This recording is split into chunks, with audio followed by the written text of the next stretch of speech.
Bom dia a todos. Vamos Bom dia, professora. Bom dia. Vamos começar a nossa aula de hoje.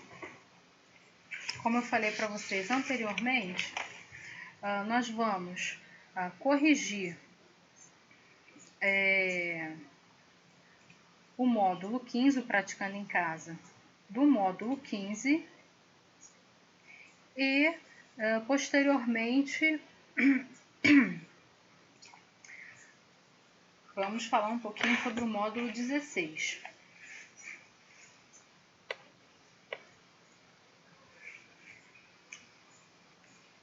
Vou fazer a chamada de vocês.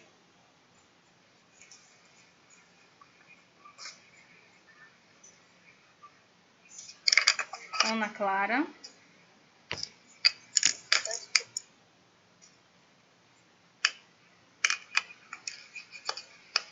Jonatas Ferreira. Eu. Ok. Sara. Presente. Samuel. Presente. E Pablo. Presente. Eu desliguei o microfone para falar. Você que é o Pablo? Sim, eu sou o Pablo.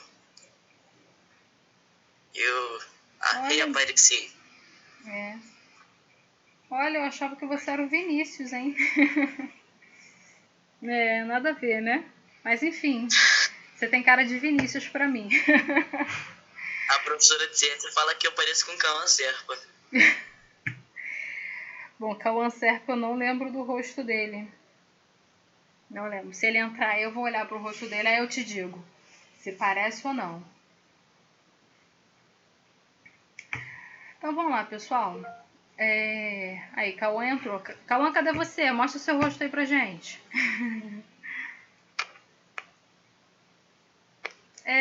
Parece. Então, Cauã, a gente estava aqui comentando, o Pablo estava comentando que a professora Aretusa diz que ele parece um pouco com você. Realmente, parece mesmo. Não é que parece, lembra, né?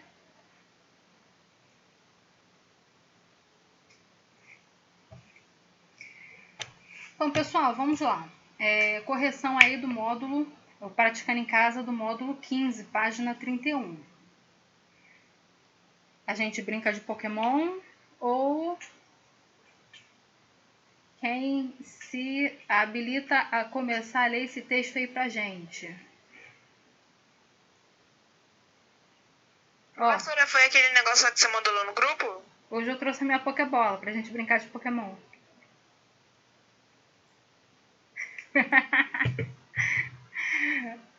Não, aquele que eu mandei lá no grupo é o módulo de hoje.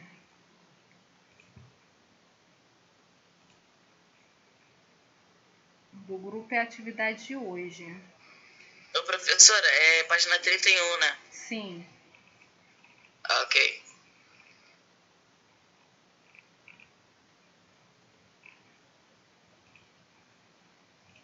Deixa eu compartilhar aqui com vocês.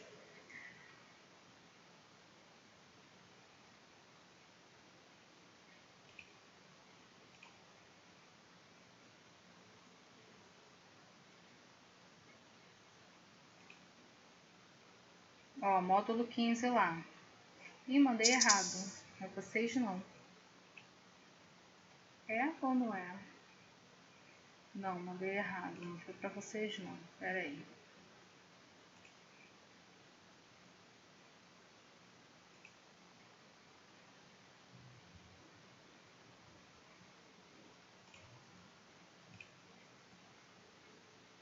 Pus lá no grupo, tá, pessoal? Então, Vinícius tem livro, né, Vinícius? Vinícius, oxi. Tô bem hoje não, gente. Eu tô trocando nome de todo mundo. Já saí da outra turma trocando Guilherme por Gustavo. Hoje não tô bem. Enfim, ia te chamar de Vinícius de novo. Pablo. Lê aí pra gente, começa a leitura aí do Praticando em Casa. Você lê o primeiro parágrafo, por favor? É no livro ou no PDF? Tanto faz, é a mesma atividade. Se você tem o livro, lê no livro. Se você tem o livro, lê no livro. É a página 31 mesmo? Isso. Peraí, deixa eu ir lá pra conferir. 31, Praticando Eu em vou Casa. Praticando em Casa. Isso aí. Ok. O homem que espalhou o deserto. Quando menino, costumava apanhar as tesouras da mãe e ia para o quintal, cortando folhas das árvores. Havia mangueiras, abacateiros, ameixeiras, pessegueiros e até jabuticabeiras. Um quintal enorme. Parecia um chácara onde o menino passava o dia todo cortando folhas. A mãe gostava, assim ele não ia para a rua, não andava em mais companhias. E sempre que o menino apanhava seu caminhão de madeira, naquele tempo ainda não havia caminhões de plásticos, felizmente, e cruzavam o portão. A mãe corria com a tesoura. Tome, filho, venha brincar com as suas folhas. Ele voltava e cortava. As árvores levavam vantagem, porque eram imensas e o menino pequeno. O seu trabalho rendia pouco, apesar do dia a dia constante, de manhã à noite. Ok, Mas o obrigada. menino seu. Tá bom, É pra Pablo. continuar? É pra parar? Não. Obrigada, tá? Outro colega continua aí pra gente, por favor. E aí, Ok. Samuca? Dê aí pra gente. Parou aonde? Segundo parágrafo. De manhã à noite. Manhã à noite. Isso, aí você continua aí. Quando o menino cresceu, ganhou tesouras maiores parecia determinada medida. O tempo passava, acabava com as folhas todas. Dominado por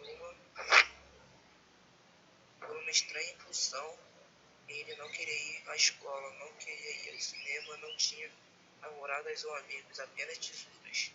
Para diversas qualidades de tipo, dormia com elas no quarto. À noite, em uma pedra de amolar, afiava bem os cortes, preparando-os para tarefas do dia seguinte. Às vezes deixava aberta a janela para que a lua brilhasse na tesoura polida. A mãe, muito contente, apesar do filho detestar a escola Samuel, e ir mal nas letras. Samuel, obrigada, Oi. tá bom? Tá bom. Outro colega, continua de onde Samuel parou, por favor. Polidas, a mãe.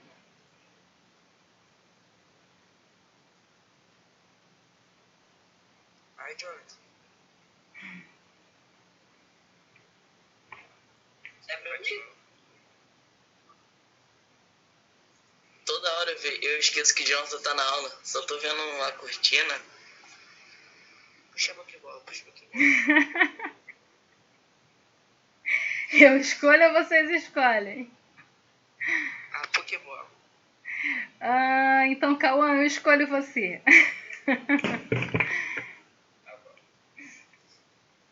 A mãe, muito contente, apesar do filho detestar a escola e ir mal nas letras, todavia era um menino comportado, não saía de casa, não andava em mais companhias, não se odeia, se embriagava aos sábados como os outros meninos de quarteirão, não frequentava ruas suspeitas onde mulheres pintadas exageradamente se postavam às janelas, chamando os incautos. Seu prazer era as tesouras e o corte. Obrigada, Cauã. Obrigada, só até aí. Outro colega, lê o próximo parágrafo aí. Cauã já leu.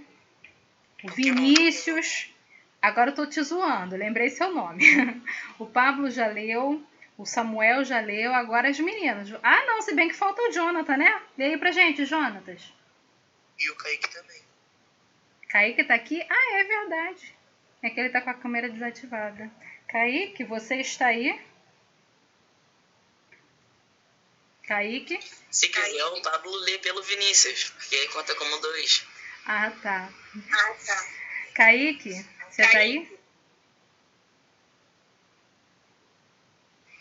Quer que eu leia, professora? Não, não é isso não. Eu quero saber se ele tá na sala. Bom, como ele não está na minha lista de presença e não me respondeu, ele vai continuar fora da minha lista. Jonatas, leia pra gente, por favor. Continua de onde o Cauã parou, por favor. Tá bom.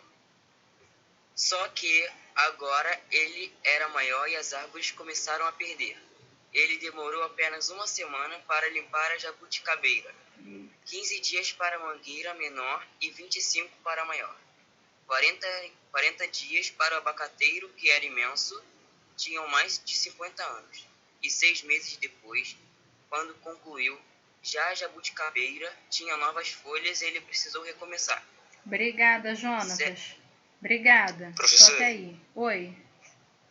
Tô aqui, Kaique, meu fone, meu áudio tava bugado. Ah, tá. Ativa sua câmera aí, Kaique, por favor. E lê aí pra gente de onde Jonatas parou, por favor.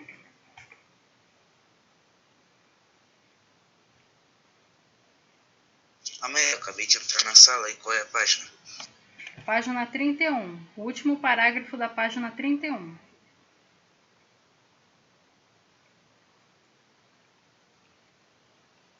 Calma aí.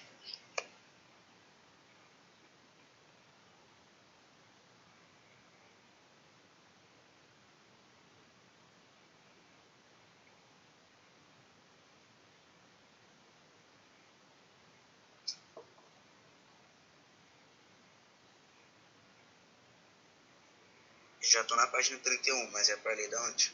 Certa noite, último parágrafo da página 31, lá embaixo.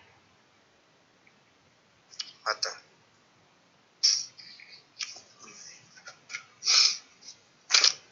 Certa noite, regressando do quintal, agora silencioso, porque o desbastamento das árvores tinha afugentado os pássaros e destruído os ninhos.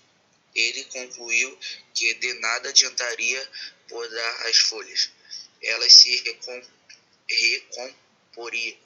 recomporiam sempre. É uma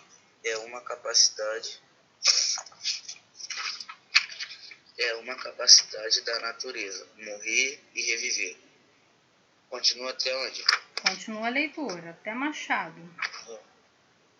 Como o seu cérebro era diminuto. Caraca, cada palavra maluca. Diminuto, ele demorou meses para encontrar a solução, um machado. Obrigada. Numa terça-feira, bem cedo, que não era de perder tempo, começou a derrubada do abacateiro. Levou 10 dias, porque não estava acostumado a manejar machado. As mãos calejaram, sangraram. Adquirida a prática, limpou o quintal e descansou aliviado. Continua? Não, só até aí. Aqui. Só até aí. Obrigada, Kaique. Tá. Meninas, agora com vocês. Então vamos lá. Uma das duas... Professora, aquele PDF lá da semana passada é o que eles estão lendo? Isso, o último que eu compartilhei lá com vocês. Calma aí, deixa eu ler essa parte aqui então. Onde que Kaique parou? Mais insatisfeito. O meu segundo parágrafo da página 32. Aliviado. Calma aí.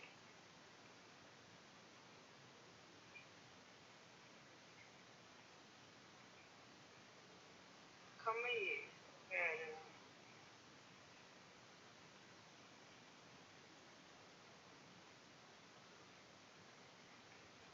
Professora, não tem no PDF não. Tô vendo aqui do módulo 15. Tem, claro que tem. Claro, é o 16. Não. É o 16? Não, gente, a gente tá no 15. Módulo 15. Só que tem aqueles dever.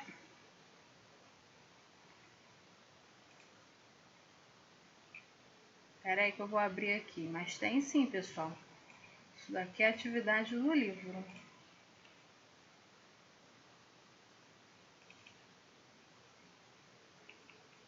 Ó, construindo textos, ele não está na mesma ordem que está aí no livro.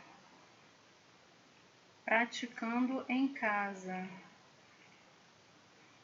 É verdade, o Sara, tem só uma parte do texto aí, não tá tudo não.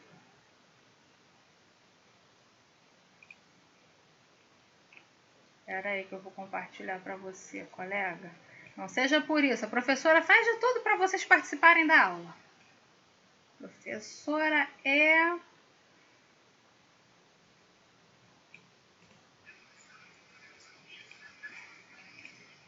Ô, professora. Oi. É verdade que você é irmã de Estevam? Sim. Vocês são muito igual ao jeito. Você acha? Eu não iria perceber que vocês eram irmãos, mas vocês são muito iguais mesmo. Pessoal, compartilhei lá no... A parte da leitura que falta, lá no grupo da 802. Sara, continua aí de onde eu compartilhei. Numa terça-feira, aí tá totalmente sem formatação. Isso, tá sem formatação, mas quando eu chegar aqui quando fechar aqui o meu parágrafo, eu peço você para parar, tá bom? Beleza. Então eu continuo. Não, eu minto. Numa terça-feira o Jonatas já leu. Não é, Jonatas? Ah, tá, então. Ou não? Não. É lamentável. Não leu. Ih, gente, eu me perdi no texto. É numa terça-feira, não é? Kaique tinha terminado. Não, Kaique leu sim, é. Cadê? Aqui, ele limpou o quintal e descansou aliviado. Isso. Foi ali que Kaique parou. É o próximo aí, mais insatisfeito. Acho que você tem que começar do mais insatisfeito. Mais insatisfeito. Agora tem que achar aqui no texto, caraca. Ficou totalmente sem formatação isso aqui. É o terceiro parágrafo da página 32. O Sara tá na metade mais ou menos do texto, tá assim, adquira, aí linha de baixo, a prática, mais insatisfeito. Achei. Achou? Calma aí. Beleza, pode ler daqui, professor? Pode.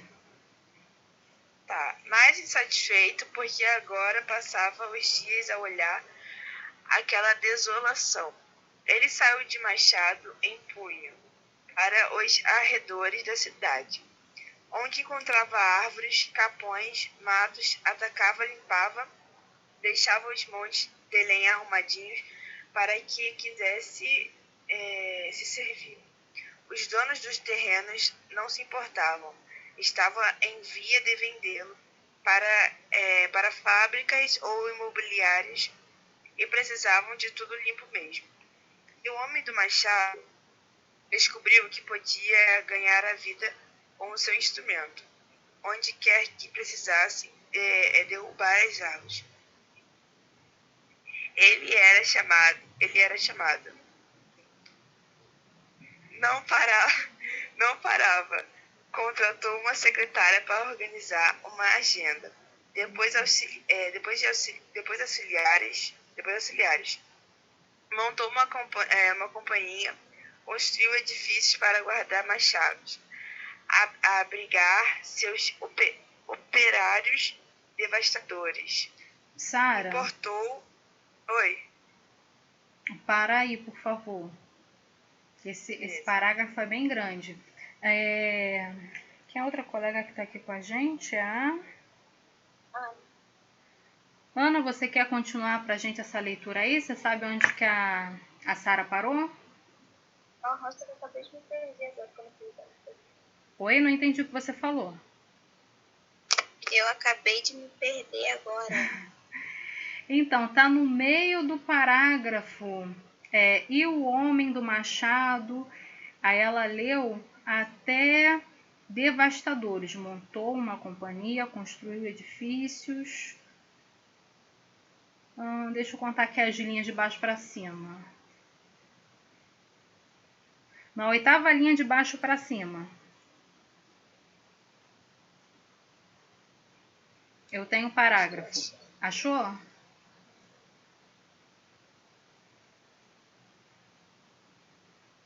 Importou. Tratores e máquinas? Isso aí mesmo. Obrigada, tá, Sara? Pode começar? Pode sim.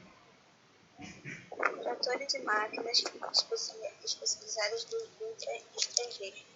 Mandou assistentes fazerem uso dos Estados Unidos e Europa. Eles voltaram peritos de primeira linha e trabalhavam, derrubavam. Foram do sul ao norte, não deixando nada em pé. Onde quer que houvesse uma folha verde, lá já estava uma tesoura, um machado, um aparelho eletrônico para arrasar. Enquanto ele ficava milionário, o país se transformava num deserto, terra calcinada, e então o governo, para remediar, mandou buscar em Israel técnicos especializados em tornar férteis as terras do deserto, e os homens mandaram plantar árvores. Enquanto as árvores eram plantadas, o homem do machado lhe ensinava o filho de sua profissão, Loila Brandão, Ignácio D., o homem que espalhou o deserto. Obrigada, tá, Ana? Então, pessoal, é um texto assim, bem interessante, né? Você vê, embora, né, seja uma profissão, né? Aqui foi algo que foi levado assim ao extremo radical, né? Sem noção de limites, né? Onde que a devastação natural chega ao nome desse texto, né? O homem que espalhou o deserto. Enfim, né? Eu não tenho uma crítica assim tão interessante com relação a essa leitura, com relação ao protagonista, né? Dessa história aqui, né? Desse pequeno texto. Número 1, pessoal. Por que a mãe gostava da atitude do filho em relação à natureza? Alguém sabe me responder por que a mãe aprovava essa atitude? Eu acho que eu tenho uma resposta. Tenho uma resposta. Eu percebi que ao invés da mãe ensinar ele a brincar na rua, essas coisas, lições de casa, o que ele tinha que fazer mesmo era usar a tesoura para cortar as folhas das árvores. Mas usando a tesoura, as árvores elas não caíam. As folhas cresciam de novo. Então ele não estava matando as árvores, ele estava praticamente cuidando delas. E quando ele se cansou disso, ele começou a matar as árvores. Porque além de ser mais fácil para ele, ele tinha um lucro. Sim. E enquanto ele tinha esse lucro, ele matava as árvores. Destruindo o ambiente, isso que eu entendi. Isso, boa observação. Mas alguém quer comentar, gente, sobre a número 1?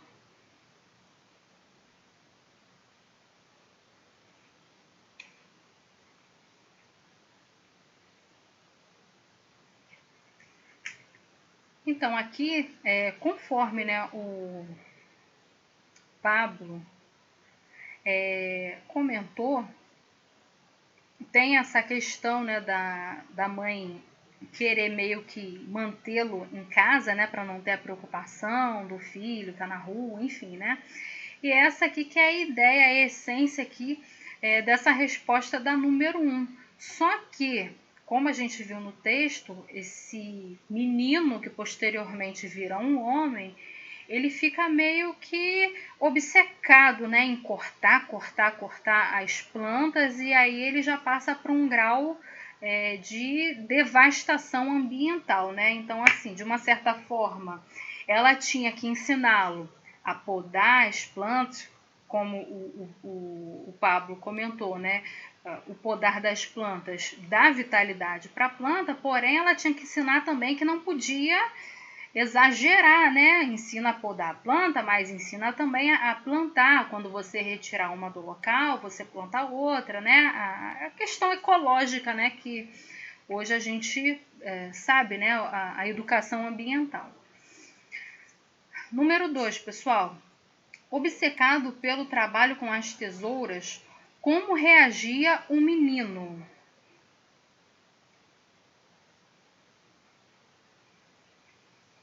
Eu acho que era insatisfação.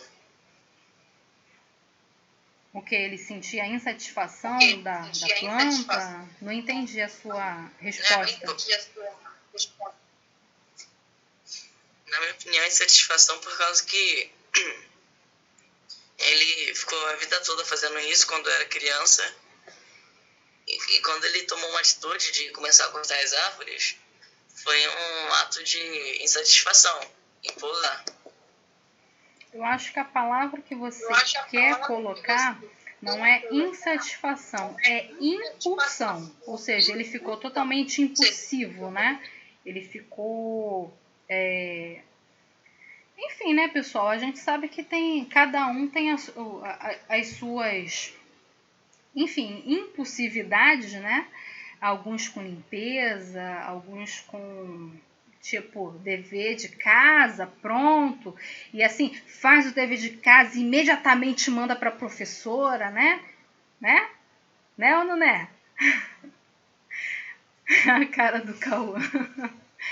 Então, cada um tem uma impulsão, né? Aí, os meninos, então, né, videogame direto, no largo videogame, saiu, não, mas só mais uma partidinha, mãe. Aí vai lá, entra 1, 2, 3, 4, deu de noite, o cara tá no videogame, né?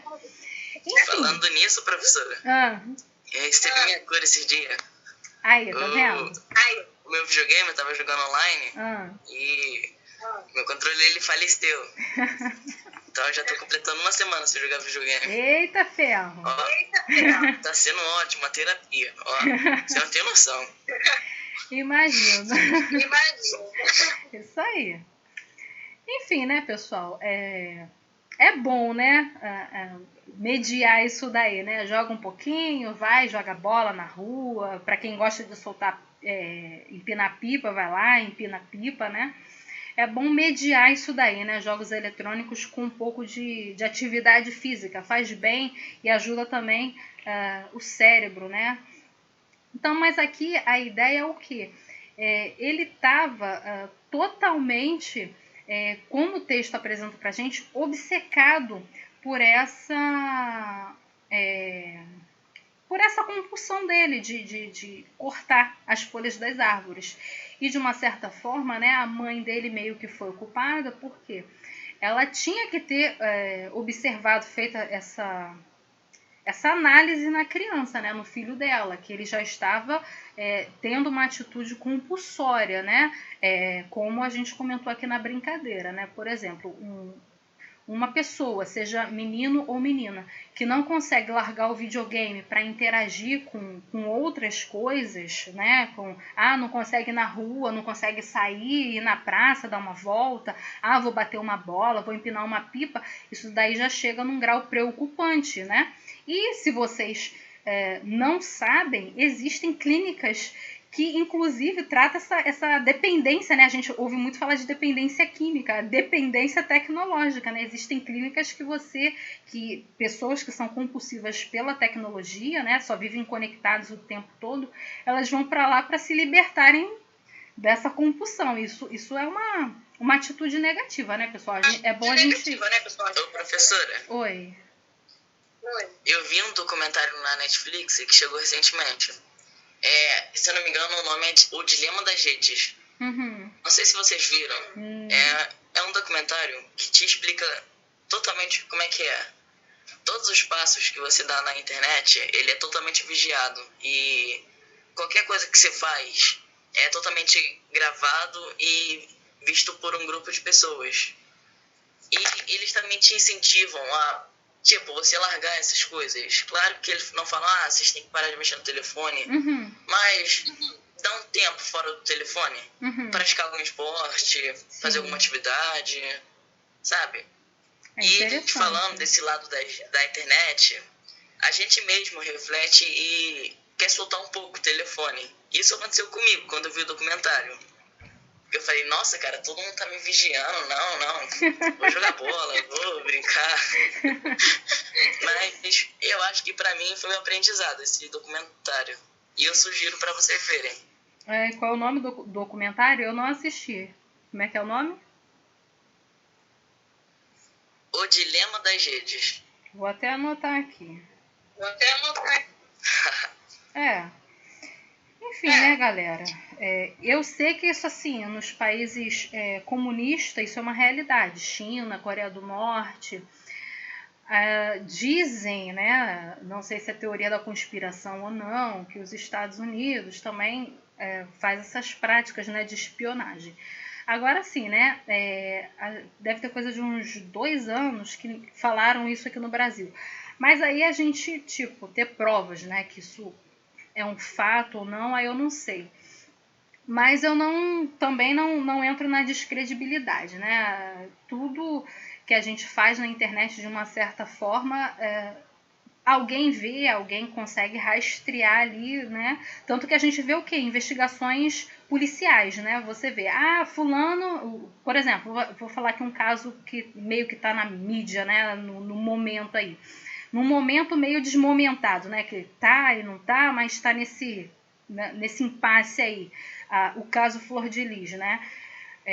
A coisa de um mês descobriram aí que a filha procurou matador profissional na internet, que não sei o que lá. E a gente vê que, de uma certa forma, há uma verdade nesses fatos, né? De uma certa forma, somos monitorados, mesmo que por conta de alguma coisa ruim que posteriormente essas pessoas, né, possam fazer. No caso, por exemplo, a Flor de Lis, né? Então, coisas básicas, né? Uma pesquisa na internet, a polícia foi lá, achou e não, é culpada mesmo, está envolvida ali com a situação. Então, de uma certa forma, né, não deixa de ser uma realidade. É interessante, mas continue assim, tá, Pablo? Vai jogar mais bola. Vai jogar bola, jogar vôlei, vai soltar pipa se você souber, né? Porque hoje as crianças de hoje soltam até pipa pelo telefone, né? Meu marido que fica aborrecido. Pô, até pipa agora é virtual? Eu falei, fazer o quê, né? Número 3. Professora? Oi, pode falar. Minha mãe, ela vai aqui pro trabalho e eu vou me despedir dela, só um minuto. Pode falar. Número 3. O que o desmatamento das árvores provocou? Vamos lá, galera. Isso era atividade de casa. Cauã, Jonatas, Ana Clara, Sara. E essa resposta aí é fácil. Até quem não fez atividade de casa sabe responder. O que esse desmatamento das árvores provocou? Essa atitude, né? Muito calor. Também, né? Também. Mas o calor veio por conta de quê? Do desmatamento das árvores, professora, tá? Mas o que ocasionou, né? O que aconteceu nesse meio aí do calor e do desmatamento? Professora, eu vou chutar aqui.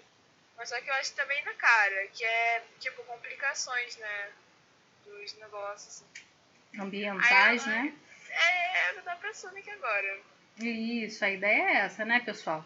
Mas assim, segundo o texto, o que essa impulsão dele em cortar as árvores causou? Segundo o texto, né? Isso aí, correto, Jonatas. Né, a resposta de todos estão corretas, né? Uma resposta interpretativa, mas assim, com base no texto, né, ocasionou um deserto. Aí entra o que a Sara falou, né? Esse deserto veio por causa de complicações ambientais, Teve outro colega também que comentou outra coisa aqui, né? O calor, né? O Samuel, né? Por causa desse desmatamento, ocorreram a elevação, né? Ocorreu a elevação da temperatura. Tudo isso aí está dentro da número 3, tá, pessoal? 4. Insatisfeito com a derrubada das árvores que fizera no seu quintal, um menino partiu, um menino que não é mais menino, né, galera? O rapaz, né, que aqui já está numa idade adulta, né, partiu para os arredores da cidade e continuou a devastação. Porque ele não foi impedido, pessoal.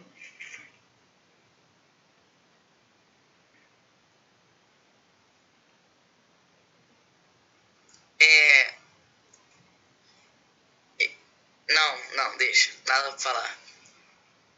Eu tinha uma resposta, mas eu percebi que ela estava errada. Totalmente errada. E aí, gente, alguém? A pergunta é, né? Ele acaba com as árvores do seu quintal e aí passa para esse corte em outras propriedades, né? E a pergunta é, por que ele não foi impedido? Ninguém, pessoal? Agora sim eu tenho uma resposta boa. Então fala. Bom,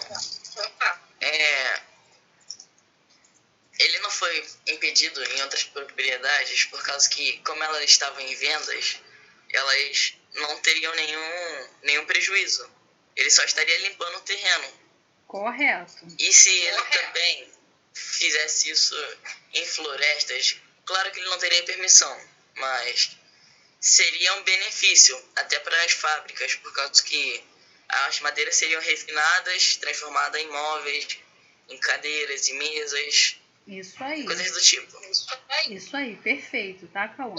A ideia é justamente essa. Ele não foi impedido porque as propriedades já estavam à venda.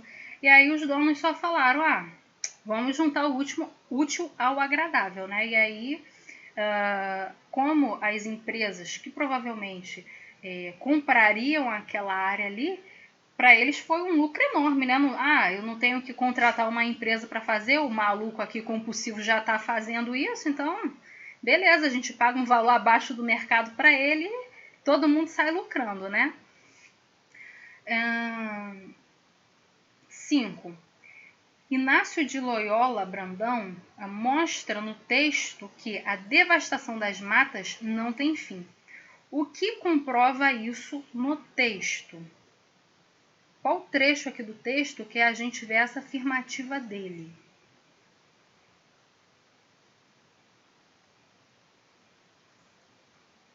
Lá no finalzinho a gente vê isso, tá? Tá no finalzinho aí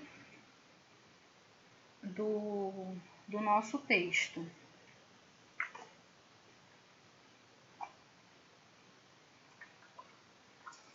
Por causa... calma aí. Sim. Não, eu esqueci qual é a pergunta. Ele quer saber, a número 6, pergunta... onde que comprova... Eu li aqui. Onde que comprova... Então lê. Na minha opinião, o que fez ele não parar foi que o governo, ao invés de prevenir, ele preferiu remediar. Permitiu a matança das árvores e ainda dava dinheiro para ele. Então, enquanto ele lucrava, garantia a vida, ele desmatava as árvores. Isso que não fez parar a matança. Sim, uma boa interpretação, tá? Sim, uma boa interpretação. Mas, aqui no número 5, ele pergunta o quê? Segundo o autor, né, desse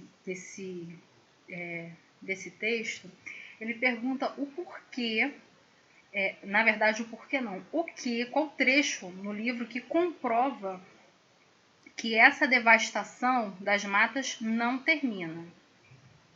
Ou seja, o homem vai continuar devastando e outros vão continuar reflorestando e vai ficar nesse ciclo. Um destrói, o outro planta, um destrói, o outro planta e assim sucessivamente. Alguém, pessoal? Sara, Ana Clara, Jonatas, Cauã. Eu já tô tentando responder tudo mesmo, né? Então eu vou tentar responder essa também. Então fala. Eu li aqui o trecho e eu vi que... Ok, é pra mim ler o trecho ou explicar o trecho? Olha, você pode parafrasear ou você pode ler o texto, você pode falar com as suas palavras. Você que escolhe. Eu vou ler o texto. Você que tá no controle aqui. O trecho. Então, o governo, para remediar, mandou buscar em Israel técnicos especializados em tornar férteis as terras do deserto. E os homens mandaram plantar árvores. Enquanto as árvores eram plantadas, o homem do machado ensinava seu filho a profissão. Isso. Então, enquanto as árvores cresciam, e elas iam ser cortadas quando cresciam. Cresciam de novo, eram cortadas de novo, cresciam de novo, eram cortadas de novo. Isso, né? A gente vive aquele ciclo repetitivo, né? Enfim, né, pessoal? O trecho aí do texto que comprova essa afirmação, né, que essa devastação não tem fim, é esse finalzinho aí. Enquanto as árvores eram plantadas, o homem do machado ensinava aos seus filhos a profissão. Ou seja, a devastação continua, né? É o período das árvores crescerem, essas crianças também crescerem e continuarem o legado desse pai totalmente sem juízo, sem educação ambiental. 6, pessoal, em sua opinião, o homem sabe conviver com a natureza? E aí, Cauã já respondeu ali, né? Bom, eu só acho que não. Só acho. Só acha, né? Né, pessoal? A gente vê pelo texto, né, que o homem não sabe conviver com a natureza. Embora haja, né, enfim, campanhas, né, de reflorestamento, de tentar, né, tornar, né, o ambiente urbano mais verde, a gente vê isso aí muito pouco na realidade, né? 7. Analise o seu bairro e as ruas. Analise o seu bairro. As ruas ainda têm árvores?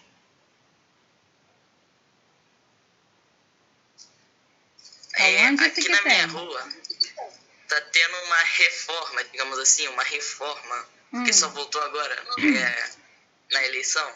Que eles estão construindo uma praça. Eles estão plantando algumas árvores, mas ainda estão muito pequenas. E tem umas árvores aqui que já estão há uns 30 anos aqui na praça. Mas eles cortaram uma delas. Entendi. Mas ainda tem sim. Aqui ainda tem. Digamos que sim. Mas não deveria cortar, né? Deveria fazer assim... na verdade, refazer o projeto, né? Por exemplo, aqui onde eu moro, tem um campo... próximo de onde eu moro tem um campo. E a margem desse campo tem árvores, esqueci o nome da árvore, amendoeiras, né? Que já são grandes, enfim. Eles, pelo projeto da pavimentação, quando fizeram, eles tinham que tirar essa árvore, porque ficava bem assim, entre aspas, no meio não, mas pensa assim, coisa de 1/3 no meio da estrada que eles iam fazer. Gente, assim, ficou feio, mas ecologicamente falando, foi legal. Eles desviaram a rua, a estrada, né? Tipo, ficou um treco assim, né? E a árvore bem ali no meio, bonitinha, né? Mas assim, é o que eu falei pra vocês, né? Eles deveriam, como aconteceu até aqui, eles deveriam, na verdade, ter planejado essa árvore que já existia aí na praça aí próximo da sua casa, ter incluído ela no projeto, né? Mas infelizmente retiraram, porém a gente vê aí o contrapeso, né? Eles retiraram essa, talvez por até problemas, né? Olha aí, falando de edificação estrutural da árvore, às vezes ela estava já comprometida, estava meio podre, enfim, né? retiraram e repuseram, né, algumas no lugar dela, né? Pelo menos isso fizeram. Quais as consequências da falta de árvore?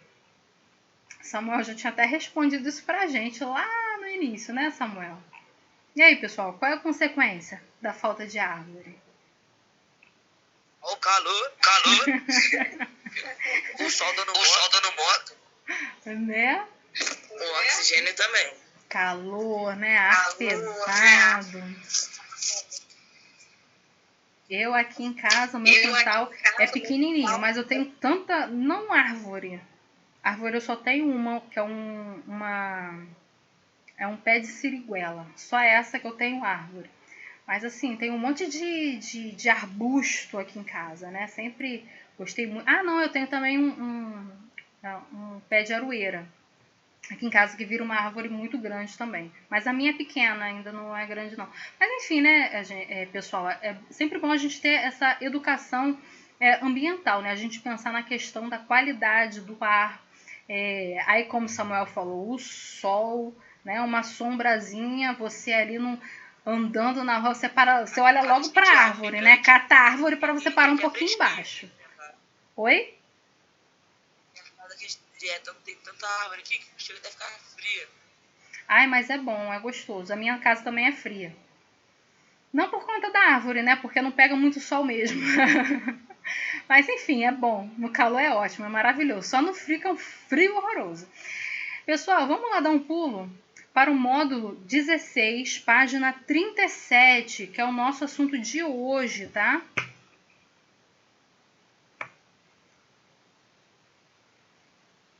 Página 37 do módulo Professora, você 16. tinha mandado 2 PDF aqui. Qual Isso. que é pra gente ver agora? É o primeiro ou o segundo? É o primeiro. O segundo foi do módulo 15, tá? Foi o que a gente corrigiu. Você vai agora no primeiro PDF. Pessoal, quantos de vocês estão com livro? O Pablo tá com livro. Vinícius. Ih, gente, cismei com Vinícius. Que horror. Samuel não tem livro. Tô brincando, Samuel tem. Cauã. Você também tem livro, Samuel? Sim. É porque, pessoal? Eu tenho. É porque no livro a gente vai falar sobre publicidade, tá? E aí ele manda você observar a publicidade, mas ele não põe a publicidade. Eu tô perguntando por quê. Eu vou compartilhar aqui com vocês. Quem tá com PDF, isso já está no PDF que eu incluí, tá? Eu vou aqui compartilhar com vocês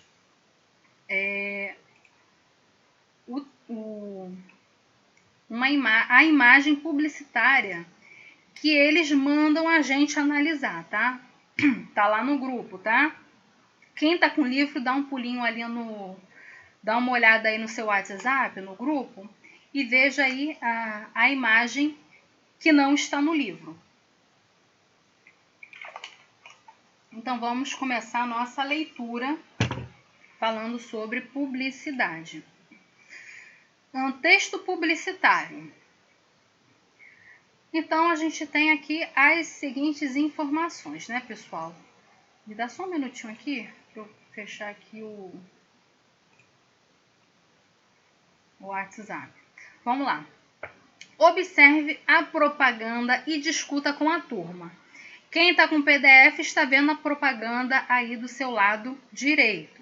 Quem está sem livro, olha lá no grupo do WhatsApp, tá? Eu postei a imagem lá para vocês. Então, vamos olhar essa propaganda? Essa imagem? Olharam? Analisaram ela? Sim, meninos? E aí? Sim, professora. Ok.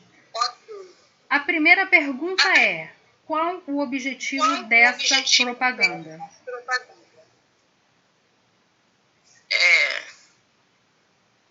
Professora, eu acho que vai parar de falar. Né? É bem... Calma. Eu tô vendo a mesma propaganda que vocês. Eu tô vendo uma propaganda. Direto. Você tá pedindo pro cara parar o carro. Isso que eu tô vendo. É essa propaganda mesmo, só que você teve uma outra Ah, essa? perspectiva. É essa Tem aí uma mesmo. placa de pare. Você não observou nada nessa figura?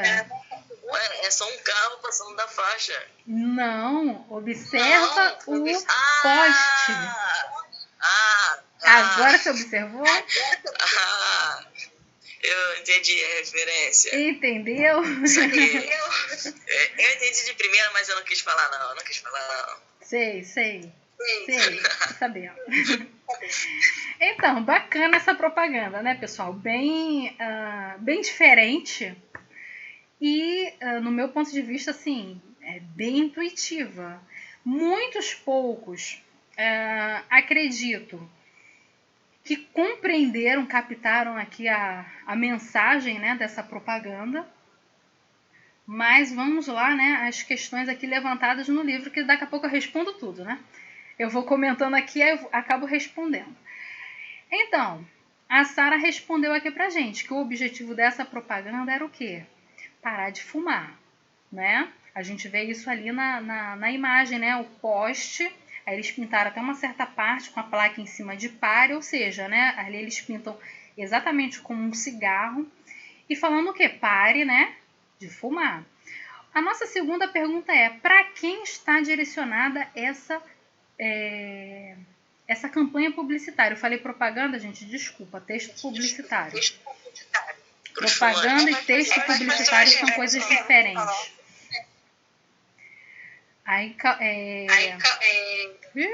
Gente, eu tô ruim de nome pra caramba hoje, meu Deus do céu. Será que os carros também param quando vê isso? Bom, é pro carro parar, né? A placa é pro carro, mas enfim, eles pegaram aí uma ideia, somaram com outra e dá esse efeito aqui pra gente, né? Que o Pablo comentou, né? Essa ideia é direcionada para um público fumante, certo? Se eu não fumo, aquilo para mim é irrelevante, certo? A nossa terceira pergunta é: você acredita que o objetivo foi alcançado? Professora, talvez. Porque nem sempre, né? Algumas pessoas não moram no mesmo lugar e tem que fazer, tipo, por todo mundo. As pessoas pararem. E mesmo assim, né, como você falou, nem sempre o fumante ele vai parar, né?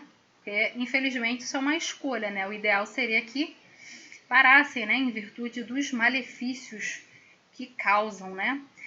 Então, nessas três perguntas, gente, com base nesse anúncio, né, nessa campanha publicitária, a gente vê o quê? Que eu tenho um objetivo na minha propaganda, eu tenho um alvo, ou seja, um público para quem eu direciono esta propaganda, né?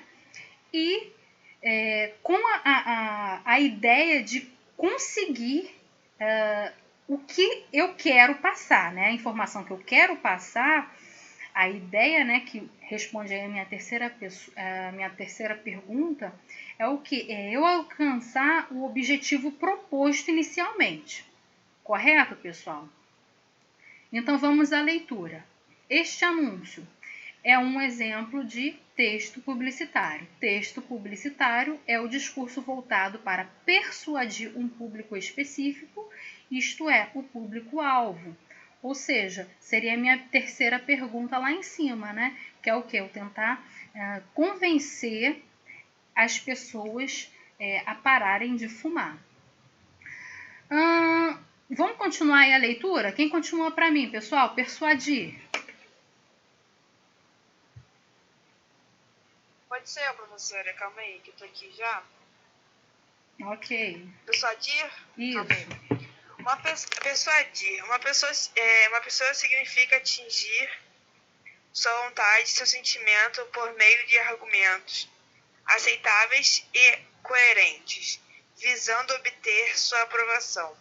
Significa utilizar a estratégia para levar uma pessoa a fazer algo desejável.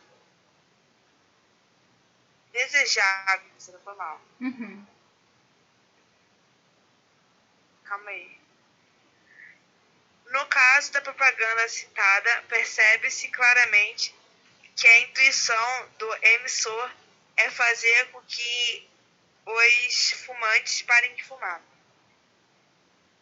Para chamar a atenção da população sobre o Dia Nacional do Combate ao Fumo, a agência Full Jazz resolveu aproveitar alguns postes na cidade de São Paulo, colocando assim, calma aí que bagulho burro aqui, um cigarro gigante, simples e objetivo associado à placa pare no sinal de trânsito. Ok, obrigada, Sara. Vocês compreenderam o ponto que eu falei? Então, o meu objetivo final de um texto publicitário, né, é o quê? É eu fazer o meu público-alvo, né? Pode ser um leitor, pode ser um consumidor, enfim, né, pessoal?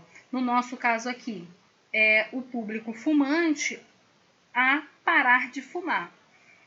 Agora, se isso aconteceu ou não, se essas pessoas se conscientizaram ou não, né, a gente já entra em outro departamento, né? Então, a gente tem aí a composição do texto publicitário. Para criar um texto publicitário, é preciso atrair a atenção do consumidor para determinado produto, oferecer benefícios que satisfaçam as necessidades físicas e emocionais e motivar a compra do produto. A compra aí tá tudo junto, tá? Mas vocês sabem que é separado, né? Foi um erro de digitação aí. Espero ter corrigido isso daí no PDF. Vou até dar uma olhada lá, né? O meu tá corrigido. Construção do texto publicitário. Quem continua essa leitura para mim, por favor?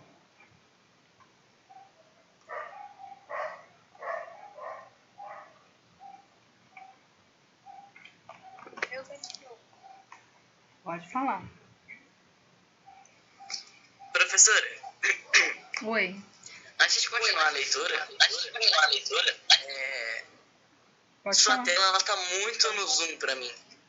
Tipo, tá focando muito. Acho que eu tô praticamente vendo o seu olho, o seu nariz. Eita, ferro. Sério.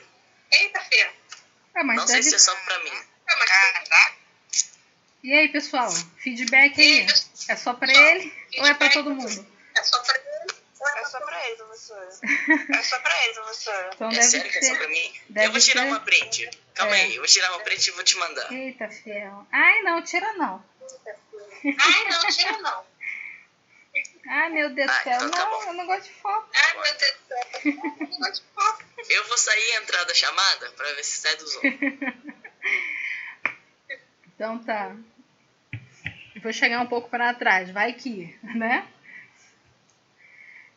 Foi o Jonatas que falou que ia continuar. Não, Jonatas não, minto. Foi a Ana Clara, né? Que falou que ia continuar. Continua aí pra gente, Ana Clara, por favor. A construção do texto publicitário, né? Sim. O princípio básico para construir um texto publicitário é a criatividade. Essa pode aparecer através de uma frase simpática ou uma imagem impactante. Porém, não se pode esquecer alguns detalhes. A total liberdade no que diz respeito ao tamanho de parágrafos. Antes de desenvolver um texto, é preciso saber a qual público será direcionado. A geração atual de consumidores é mais objetiva, não é adapta à leitura. Logo, não chamaria a atenção dela um texto muito longo, ao contrário das gerações anteriores, as quais tiveram uma educação voltada para a leitura. Compare as propagandas e confirme essas ideias. Obrigada, tá, Ana? Então, pessoal, aí a gente tem a seguinte propaganda aí, né? Você vê que está dividido em dois, né? Eu tenho aí um carro, né, da Ford, e do outro lado eu tenho a mesma propaganda, entre aspas, né, porque aí a gente está trabalhando de tempos diferentes, né, mas enfim, eu tenho duas propagandas de uma mesma empresa, né, que é a Ford. Em uma eu tenho só dando ênfase aí ao carro, tem uma leitura aí minúscula que eu não consigo ler, a professora tá meio cegueta. E na outra a gente tem aí muitas informações escritas. E qual a informação que a Ana Clara leu aí pra gente? A geração anterior, ela era mais adepta à leitura. Ou seja, se eu trabalhasse uma propaganda que está à sua esquerda, né? Provavelmente esse público não gostaria, porque não tem leitura praticamente nenhuma. Eu tenho algumas frases ali de efeito, né? O nome do carro, Gulfert, e embaixo aí um texto que eu não consigo ler, tá muito miudinho. Então, esse público não gostaria.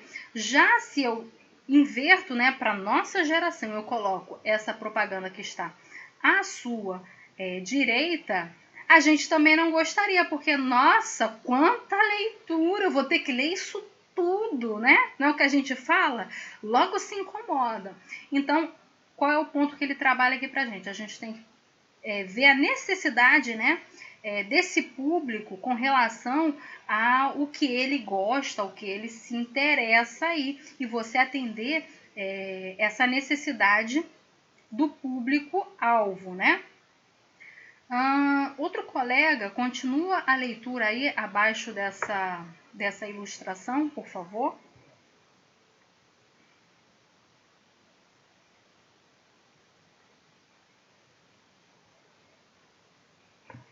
Escolhe, professor. E professora? Eu escolho? Samuel, eu escolho você. Página onde? Tá no meu café. Abaixo da propaganda da Ford,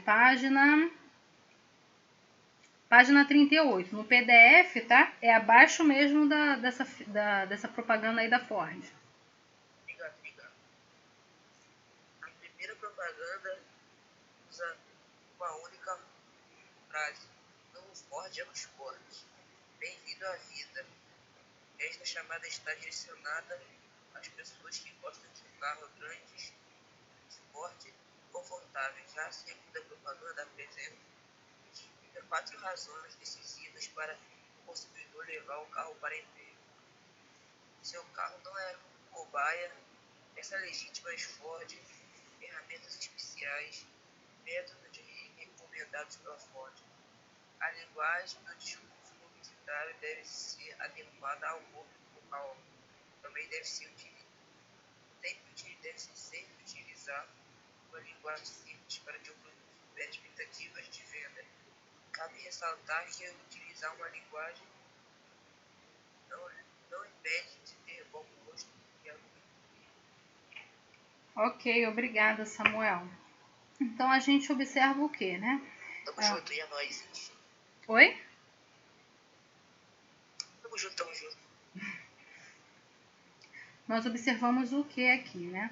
Como ele fala no texto, há determinadas linguagens utilizadas para cada determinado público.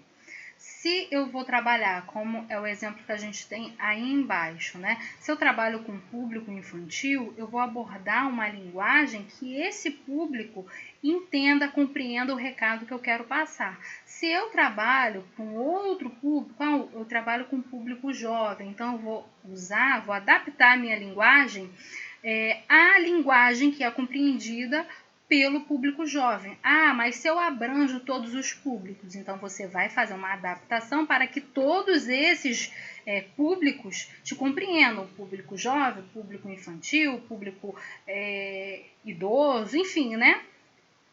A ideia é o quê? A gente fazer essa adaptação na linguagem, né? Na propaganda ao lado, há uma linguagem bem simples de acordo com a clientela, o público infantil. O uso da linguagem coloquial leva a crer que há diálogo entre o vendedor e o consumidor, como se houvesse um alto grau de intimidade entre eles. Essa questão aqui, ele mostra pra gente o seguinte. Lá atrás vocês aprenderam o quê? Que a gente usa a linguagem formal para determinados ambientes, né? Um ambiente mais formal, como a escola, um setor de emprego, você vai utilizar a linguagem formal. Porém, quando você está com seu grupo de amigos, na sua casa, você está com pessoas mais íntimas, né, mais próximas ali de você, pessoas que você convive diariamente, você já tem um outro tipo de linguagem, que é a linguagem informal, onde você faz uso de gírias, você tem aqueles jargões, né, de cada grupo ali. Enfim, né, galera? A ideia aqui é essa. Então, o que ele ressalta aqui pra gente no segundo parágrafo, para quem está no livro dentro do quadro, eu não sei se lá no PDF eu pus isso dentro do quadro. Não coloquei no quadro, não. Não coloquei no quadro, não, tá?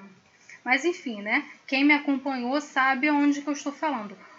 O segundo ponto que ele coloca aqui é o quê? O uso da linguagem coloquial, essa linguagem informal, trabalha o que com a gente, né? Trabalha essa questão de intimidade, de proximidade.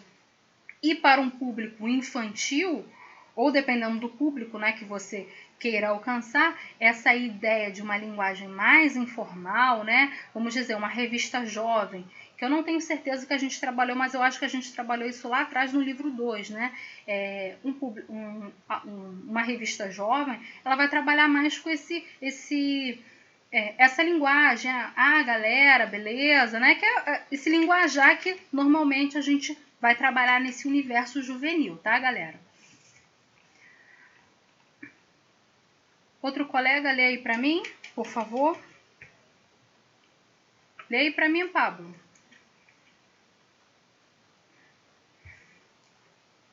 Propaganda. Ok, propaganda é a partir de baixo, né, da página. Isso. Ok. Propaganda é, por definição, um ato de persuasão. E ninguém melhor para persuadir do que um amigo próximo, certo? A linguagem coloquial representa exatamente alguém próximo, em que se pode confiar. O produto passa a ser esse alguém em que se pode confiar. É importante transmitir ao público-alvo informações sobre o produto, principalmente se tiver algum ingrediente inédito. Os benefícios devem estar claramente explícitos na propaganda. É importante ser sintético para ter um bom texto publicitário. Deve-se recolher o máximo de informações possíveis sobre o produto. A partir disso, cria-se uma frase ou uma imagem que se chama a atenção do consumidor. Não é interessante ser redundante. Evitar a redundância significa ganho de tempo e de espaço que poderá ser utilizado para o desenvolvimento de algo mais, como um novo argumento, uma ideia acessória ou etc. Ok, obrigada. A gente tem aqui, né, um recadinho, né, tipo uma dica, né, da questão da propaganda. Vou parafrasear aqui para vocês. Ele diz mais ou menos o quê? Se você passa 30 minutos, você tem 30 minutos para fazer uma propaganda, e você fica ali dando voltas e voltas e voltas, você vai acabar esse tempo, vai perder o tempo dessa propaganda ali dando voltas e não sendo direto no que você quer, no seu objetivo. Então ele diz o quê, né? Que se você concentra 30 segundos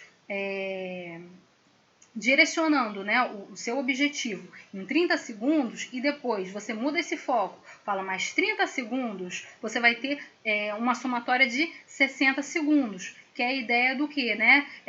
Seja objetivo, ou seja, a gente vê aqui que a propaganda tem que ser algo objetivo, tem que alcançar o público-alvo e não pode ficar ali, né, dando voltas e voltas e voltas e nunca chegar a lugar nenhum, ou leva muito tempo para chegar num ponto, né? Aí temos, né, ele vem falando sobre a propaganda enganosa, temos aí o artigo da lei, a penalidade, né? Vocês têm ao lado, né, uma imagem trazendo essa questão da propaganda enganosa, né? O cara estava vendendo ali um produto e prometia o cabelo da mulher ficar lindo, maravilhoso, enfim, e ela acabou ficando careca, ou seja, propaganda enganosa, e ele vai ter problemas com a justiça por conta disso. Ó, aquele que enfim, não vou ler essa parte aqui não, que vem comentando sobre essa questão aí da penalidade, né? Sintetizando, pessoal, criação do texto publicitário. Criar uma imagem publicitária destina-se a fazer o público. Primeiro ponto, a crer no que se diz. Segundo ponto, aceitar o que se apresenta. E terceiro ponto, agir como se propõe. Para atingir os objetivos propostos de maneira eficaz, deverá ser criativo e bem elaborado. A concepção depende do campo das ideias e da caracterização dessas ideias. O anúncio, como mensagem publicitária, informativa e persuasiva, não é apenas demonstração de imagem criadora de ideias, mas também arte e técnica aplicadas na solução de problemas. Eu meio que vou parafrasear tudo que a gente leu aqui, tá? Como o nosso tempo também já está estourando, vou tentar aqui sintetizar para vocês os pontos que a gente vê aqui nesse texto, né?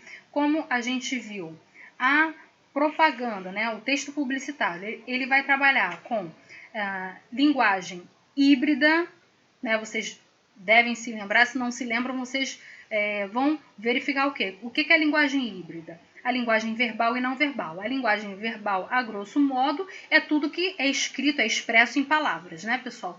E a linguagem não verbal, eu acho que eu troquei, pessoal. Linguagem verbal é tudo que é escrito. E linguagem não verbal é a apresentação de imagens, fotografias, cores, símbolos, enfim, né? A gente tem aí uma variedade de linguagem não verbal. Voltando naquela nossa primeira propaganda, por exemplo, aquele da placa, ele significa... é proibido estacionar. A gente tem lá uma placa, né? De pare. Aquilo é um exemplo de uma linguagem não verbal. O cigarro também é uma linguagem não verbal. Ali a gente não tem nenhuma linguagem verbal. Mas 80% dos textos publicitários a gente trabalha essa linguagem híbrida. Linguagem verbal e não verbal. Imagem seguida de alguma leitura aí para a gente fazer. Outro ponto são o quê? O jogo de palavras, né? O que é o jogo de palavras? Normalmente nas propagandas a gente tem aquelas palavras que são trabalhadas de forma a chamar a atenção do público leitor. Eu vou compartilhar aqui uma imagem com vocês no WhatsApp.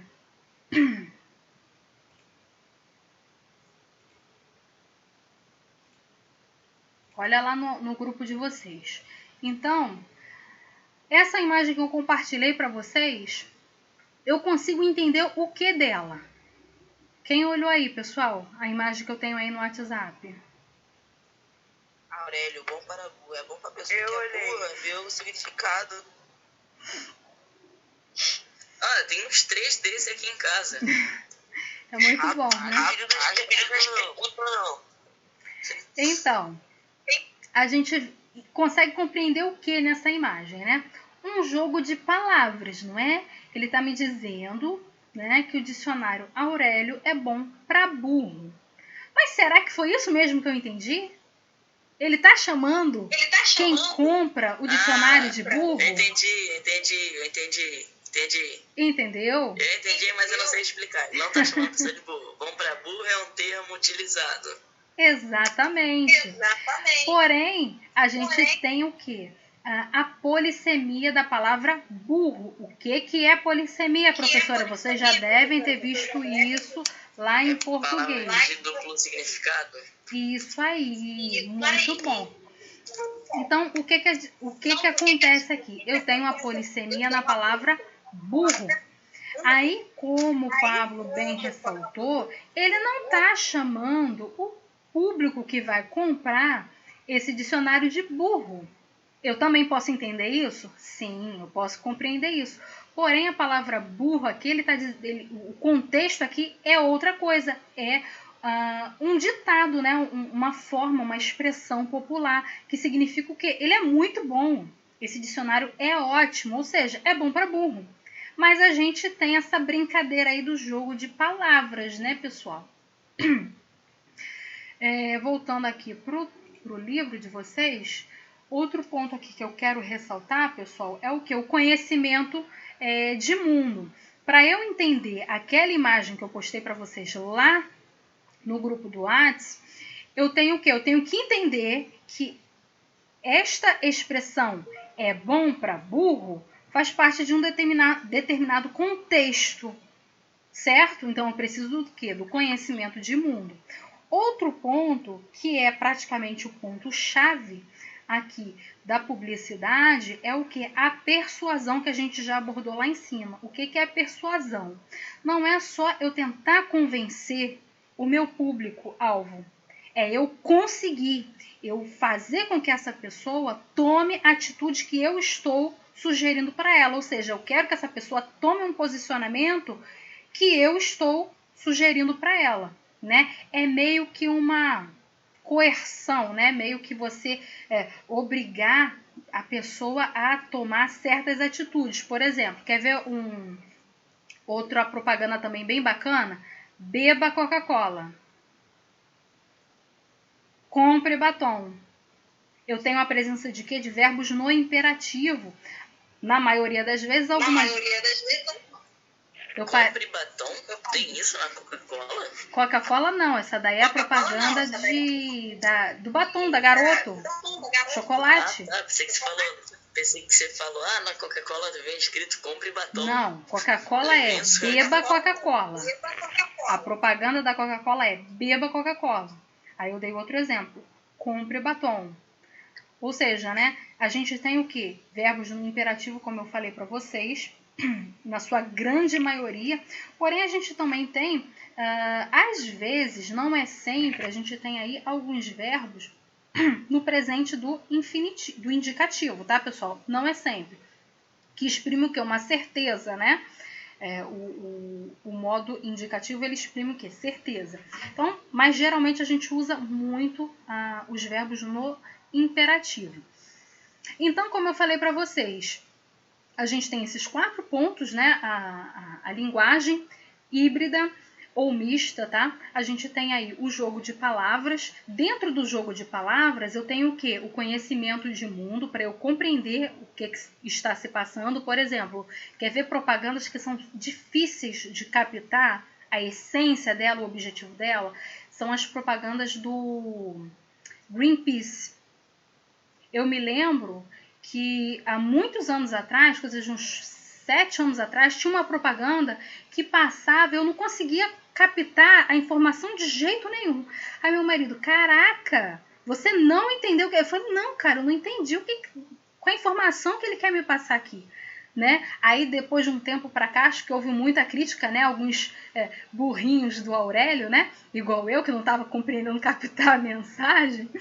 Nego foi lá e mudou a propaganda, fez uma reformulação. Falei, agora dá para entender o que eles querem falar, né? Ou seja, o meu conhecimento de mundo para aquela mensagem, aquela propaganda deles, eu não conseguia entender, porque eu não tinha o conhecimento de mundo daquela propaganda.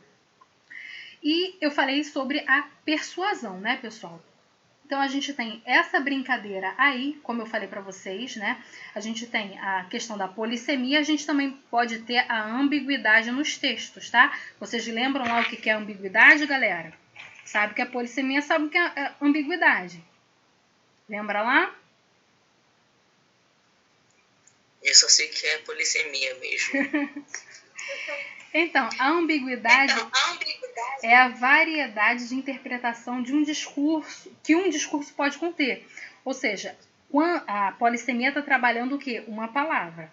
A ambiguidade, ela trabalha todo um contexto. Às vezes eu tenho na ambiguidade a polissemia, porém depende muito do contexto, né? Por exemplo, a letra de Chico Buarque, a letra da música de Chico Buarque é incrível. Ah, beleza, a letra da música de Chico Buarque é incrível, mas eu posso falar também, a letra daquele aluno é inteligível. O meu nome começa com a letra E. Olha aqui, eu tenho a polissemia, ou seja, eu tenho a palavra letra, mas dentro de um contexto eu tenho o quê? A ambiguidade. Eu consigo fazer diferenças entre dentro desse contexto, né, da palavra, né? Por exemplo, meu vizinho saiu para passear com o cachorro que fez cocô na frente do meu quintal. Tá, quem fez cocô na frente do meu terreno? Foi o vizinho ou foi o cachorro? Tá vendo? Deixa esse espaço. Então, a ambiguidade, ela trabalha isso, essa questão da variedade de interpretação, tá? De um discurso. Pessoal, então algumas características, tá? Depois vocês revejam o vídeo, tá? Que está sendo gravado na íntegra e anotem no caderno de vocês aqui o que a gente está comentando, tá? Normalmente, né, são conteúdos extras aí que a gente complementa o livro e que posteriormente pode estar sendo cobrado aí numa prova, tá? Então, tenho aqui algumas características do texto publicitário, que é o quê? Um dos objetivos ele precisa ser persuasivo, né? Ele tem o objetivo de convencer esse público-alvo de um determinado produto, né? De uma determinada ideia. Eu tenho a presença de verbos no imperativo, na grande maioria das vezes, tá? Às vezes eu também encontro ele no presente do indicativo. Eu tenho uma linguagem simples, coloquial, dinâmica e acessível, dependendo do meu público, né, pessoal? Eu tenho aí a presença da criatividade, do humor, da ironia. Eu tenho a intertextualidade, que é essa conversa entre textos. Quer ver? Vocês vão entender o que é ter intertextualidade? Agora, eu vou postar aqui compartilhar uma imagem aqui com vocês. Vocês vão compreender. E isso está presente, olha lá no grupo do WhatsApp, isso está presente, a intertextualidade também está presente nos textos publicitários. Eu tenho a questão da subjetividade, da musicalidade, da polissemia, como a gente já falou, né? Por exemplo, tomou o Doril, a dor sumiu. Olha aí a questão da rima, da musicalidade, da propaganda, né? Viram lá, galera? A imagem que eu postei para vocês no WhatsApp? Sim, eu vi. Então, eu tenho lá o quê? Horta de elite, se não for... Horta de elite. Se não for hortifruti, pede para sair, né? Aí eu tenho lá um tomatinho bonitinho de boina, né? Gracinha ele. Isso me lembra o quê? Hein, pessoal? Uma elite? Oi? Uma elite? Isso é um tomate.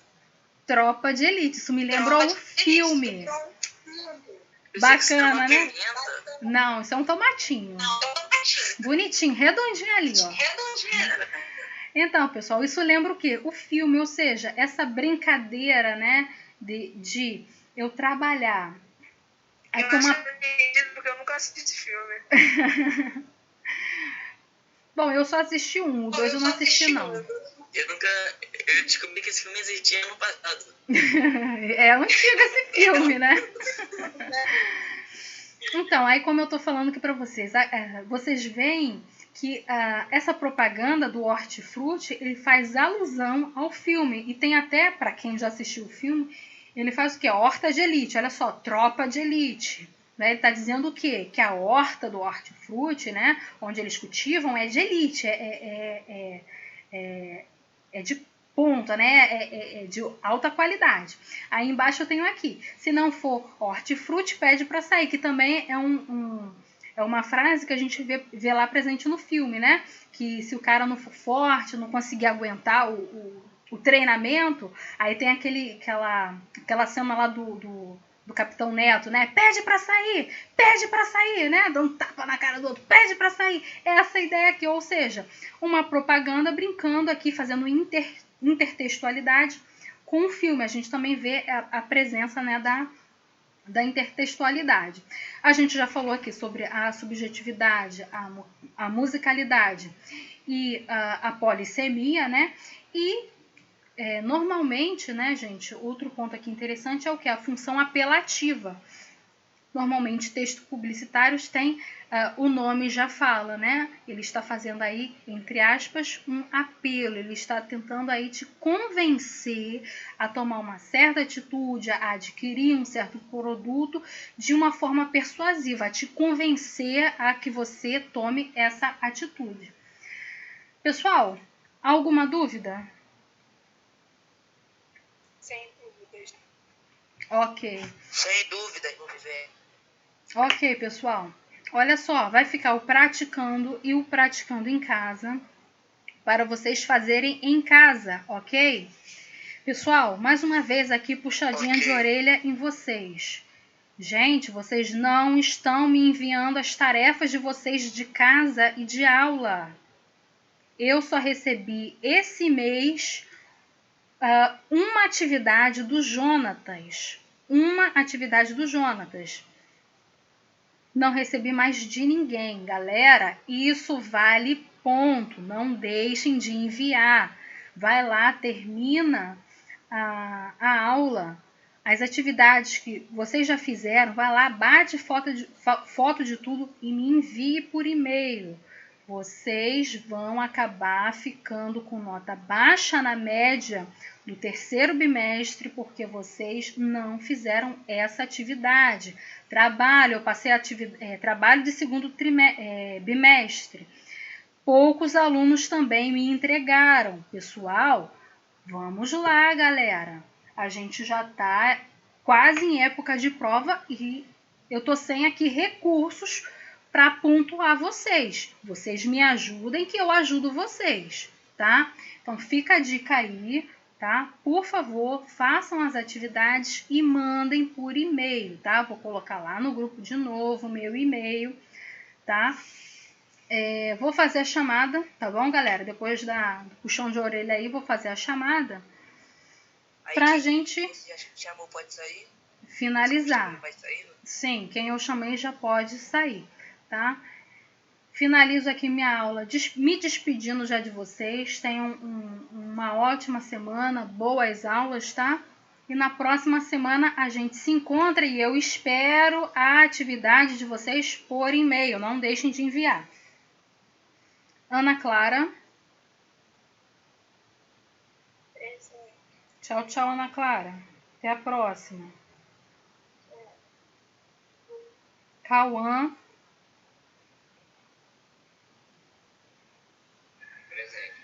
Tchau, tchau, Cauã. Até a próxima. Jonatas, cadê você? Eu. Tchau, tchau, Jonatas. Tchau. Pablo. Tchau, tchau, Pablo. Tchau, Pablo. Tchau, professora. Até a próxima. Sara. Até.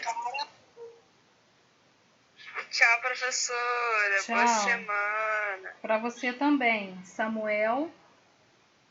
Oi, presente. Tchau, professora. Tchau. Boa semana. Para você também. Até a próxima.